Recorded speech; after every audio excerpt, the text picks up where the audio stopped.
நீண்ட கால 60 ஆண்டு கால பிரச்சனை அத்திக்கடவு வனாஸ் திட்டம் கழகாட்சியில் நாங்கள் செஞ்சோம்.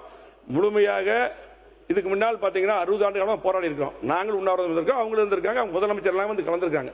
ஆனால் அந்த திட்டத்தை வந்து நிறைவேற்றியது கழகாட்சி. அப்பொழுது முன்னாள் முதலமைச்சர் அம்மா அவர்கள் இருக்கும்போது அதை அறிவிச்சாங்க.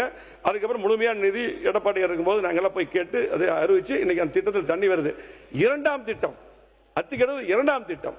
அந்த திட்டத்தை வந்து அப்ப நாங்க அறிவிச்சோம். அந்த திட்டத்தை 5 ஆண்டுல நீங்க ஒண்ணுமே பண்ணல, கிடப்பில போட்டீங்க. சொல்லித்தான் ஆகணும். நீங்க 5 வருஷமா செய்யல. இப்ப இருக்கக்கூடிய அரசு முதலமைச்சர் செஞ்சு தரோம் தான் கேட்கிறோம். அதே போல பாத்தீங்கன்னா முக்கியமான பிரச்சனை அந்த அத்திக்கடவு திட்டம் 2ல எங்களுடைய தொண்டாம் தொகுதியில் கூட 86 குட்டைகளுக்கு தண்ணி வரக்கூடிய வாய்ப்பு இருக்கு.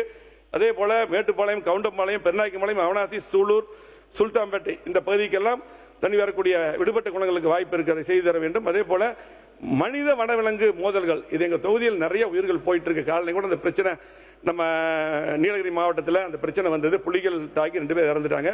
கண்டிப்பா அதுக்கும் வந்து நடவடிக்கை எடுக்கணும். எங்களுடைய தொகுதி மட்டுமல்ல, நீலகிரி, கோவை மாவட்டம், பல்வேறு மாவட்டம் அந்த பிரச்சனை, குறிப்பாக தொண்டாமுத்தூர் தொகுதியில், அதே போல கவுண்டம்பாளையம், கிணத்துக்கடவு, மேட்டுப்பாளையம் பகுதியில் இருக்கு. யானைகள் பார்த்தீங்கன்னா அதிகமா உள்ள வருது, ஊருக்குள்ள வருது, உயிர் சேதமாகுது. இது கிட்டத்தட்ட 60 கிலோமீட்டருக்கு வந்து பாத்தீங்கன்னா கர்நாடக மாநிலத்தில் பாத்தீங்கன்னா ரயில் தண்டவாளத்தை வச்சு இரும்பு தடுப்பு அமைச்சிருக்காங்க. அதே போலதான் அந்த கோரிக்கை தான் வைக்கிறோம்.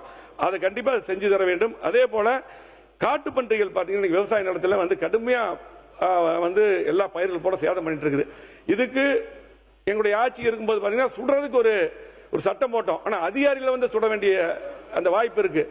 இன்னைக்கு மற்ற மாநிலத்தில் பாத்தீங்கன்னா இன்னைக்கு 1 வருடத்துக்கு காட்டு பன்றியை பாத்தீங்கன்னா வனவிலங்குகள் இருந்து அது நீட்டி விலக்கு செய்து கொடுத்திருக்காங்க. அதுபோல் மத்திய அரசிடம் வலியுறுத்தி, இது முக்கியமான பிரச்சனை. ஏன்னா விவசாய நிலங்கள் போல கடுமையாக பாதிக்குது.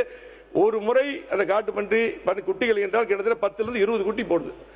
ஊருக்குள் வரக்கூடிய அந்த காட்டு பன்றியை சுடுவதற்கு அந்த அனுமதி நீங்கள் பெற்று தர வேண்டியது முக்கியமான பிரச்சனை, செய்து தர வேண்டும் என்று அன்போடு கேட்டுக்கொள்கிறேன்.